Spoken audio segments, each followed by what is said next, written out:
682 Charlie here. Today, we're going to do a little bit of an update and some running.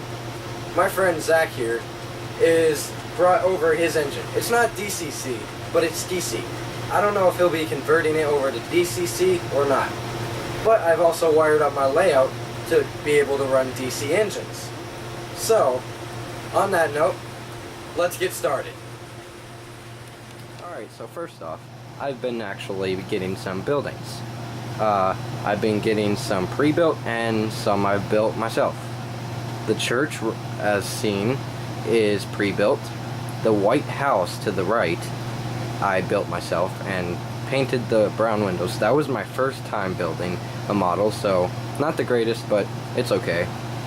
Then, the green and yellow house, right there, that I built, and on the chimney, I kind of weathered it a little bit so it's more darker, not bright red. Then, way right behind it, there's a gas station. You can't see all of it, but the black lines on there were not there before. It was just cut lines. So I got some water and some black paint, ran over it, and it soaked in, and now it's black lines. I hand painted the garage doors to be green. I am finishing up the gas station filling and the pumps. I'm finishing those, painting them green, and so that should be done soon. I'm going to then get some gas station things to put in the little convenience store on the side, and it should turn out pretty well. Alright, I've been doing some scenery work. I have added a small road going up into the mountain and some trees, and as you can see over there to more of the right, there has been a small forest fire, so that's what I say, there was a forest fire. So there are some dead trees with no leaves or anything. So, and I bought some pre-made trees. I still gotta figure out really how to make my own trees. I bought a kit, didn't work out very well, and just keeps on going. I recently added the trees on top of the tunnel going over to where the campers are, so it's like looking like that the trees keep going on and not just stop at the tunnel.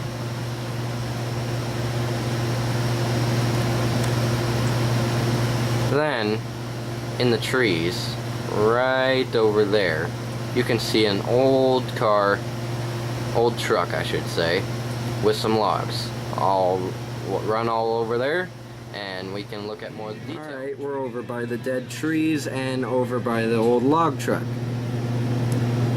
This is, I believe it's a Woodland Scenics logging truck. And overloaded and got some flat tires. Here's the other side of it. As you can see right down by the tire, there's a man squatting down and hopefully trying to fix the tire. That's recently new. I didn't know if I would keep the truck there, so I decided it looks like a good place, so I'll just keep it there and glue the guy down, and I say it looks pretty good. Alright, right here I have also built a switch tower. I think it looks pretty good. I didn't paint it. I left it the colors it was. But I forgot to put some of that reflective tape on the inside so that if I light it, then you wouldn't be able to see through the plastic and having it glow. So I forgot to do that. So I may be having to buy a new one and building it and making sure I put that reflective tape so then I can have it lighted. Alright, here's some track work. Right here, we have added some ballast to make a nice bumper. And my friend Zach did that, which he should be talking about his train later and how he's involved with some trains. And keeps on going and going. Then, just in the past week, I have added this little bit of gravel to make it look like a ramp going up in here, and then smoothed out flat gravel for the person right here be able to walk to a car and put in the load. And I also glued this person down. He's dried up and good to go. And about 2 weeks ago, I'd say, I built this station right there. I hand painted it. Down here at the end, I didn't put a stopper on it because I thought I would add more. I'd buy another kit like it, paint it just like it, same colors, and add it. But I think it's pretty good size. I don't think I'll add any more, so soon here I will add the end bumper, paint it and everything, and it will be complete, and then I'll soon hopefully add some lighting, and then passengers and so on. Alright, now we're going on to engines. There are a couple new engines. As you can see, you may notice some new ones. I will be hopefully doing some reviews on them. I'm not for sure. I'll try to get them done. So I'll start and show you the new ones. Here's one out of the 2 new Southern Pacific engines. We got these engines from our friend down at the Augusta Model Railroad Club. These engines probably retail around maybe $70 just for the engine without DCC. Then I'd say $10, $20 for the decoder, which that's pretty good value that we got both of them for, because we only paid $100 for 2 of them. 80 plus 80, and then $10, $20 times 2 for the decoders. I say it's a pretty good deal. Here's the other one. It's an older style. They're both Atherns. This is the older blue box style. It has the white metal handrails, unlike the other one, which is newer, that has the plastic ones. This also is a lighter tone of gray and a lighter tone of red than the newer ones. Here's a new engine. I got this at the March show, which was on March 17th, 2013, and this is an MTH diesel SD70 ACE. It's a Kansas City Southern. Here's a somewhat new engine. I may have had this in one of my other videos called Fun with Trains. It's a MTH engine, also just like the Kansas City Southern, BNSF SD70 ACE. Okay, this is a somewhat old but yet new engine. It is model power. It's a GP20 Hudson Bay. This engine I got, I'd say 2, maybe 3 years back at a train show, and I thought I could add DCC to it. So I opened it up, went to my hobby store, bought a decoder, wired it up, and it worked perfectly.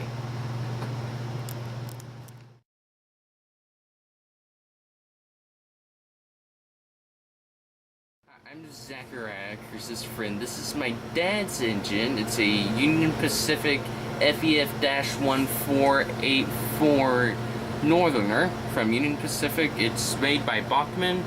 I think it was built in like 1980. It's an old engine. At that time, it was 90 bucks. It was bought for like 60 bucks, so it's actually a fairly good deal, but it's still a lot of money back then. As you can tell, the pilot's kind of screwed up and it's kind of missing its trucks. There they are now. They kind of popped out, and I kind of broke the air pumps that are up in the FEF, because the FEF ones have the two air pumps up near the pilot. Well, it was a fine, wonderful engine until I came along, and ever since then the pilot has basically disintegrated.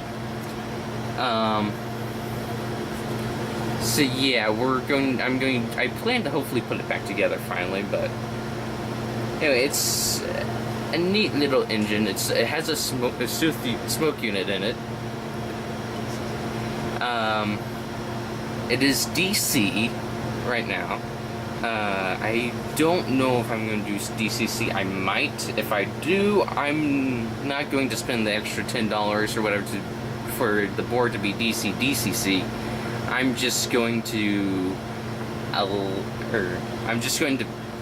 throw a switch in there, and just so I can turn off the board. It's not that hard for me, but For others, it might just be easier to pay the $10. I don't know. But I'm going to just throw a switch in there. As you can tell, the pilot's falling apart. There's a stanchion, I think, falling down over here that I broke off from up here just recently, literally. That has a... the stack... It's a neat model, but the model wasn't accurate. It wasn't very accurate. The FEF1, all the FEF locomotives, which actually the FEF stands for 484, literally. They had twin stacks.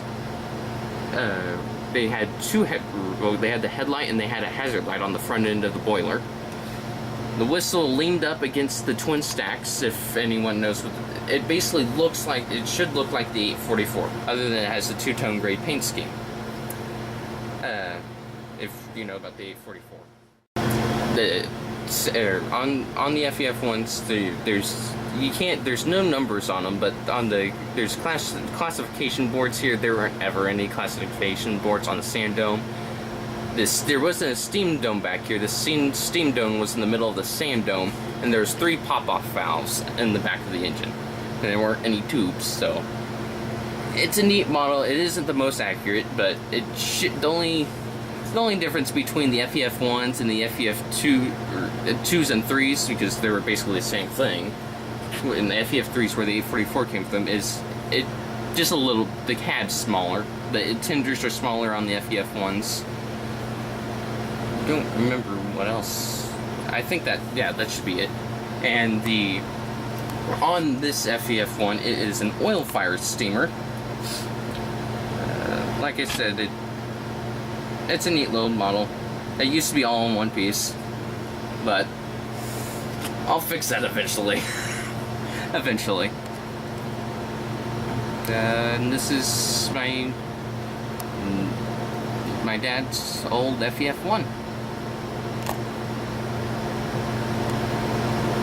So, as you can see, I've been doing a lot on my HO scale layout. I've been doing lots of scenery, buying some power, and lots of other stuff.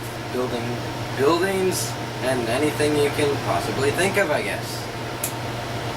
Now, since we've been through all the updates, let's have some fun and run trains.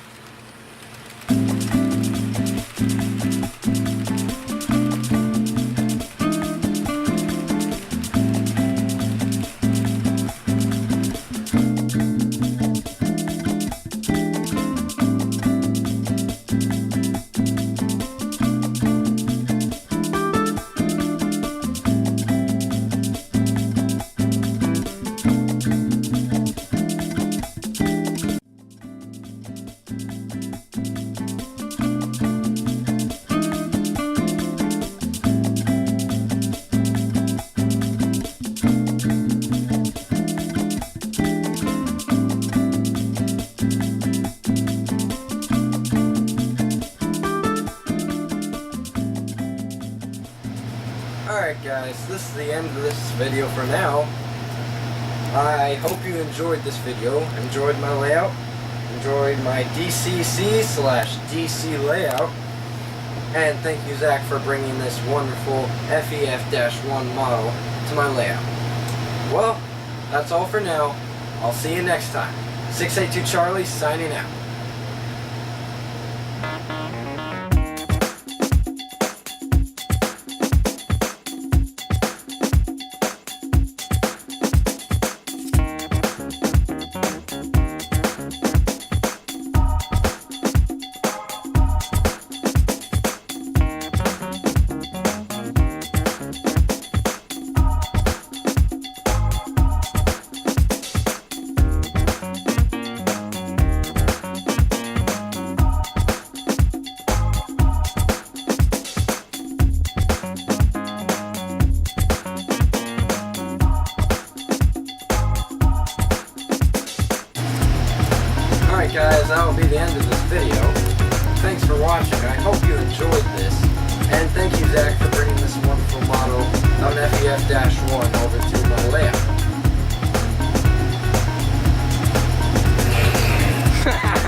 Here's another new one. I never. Oh, dang it.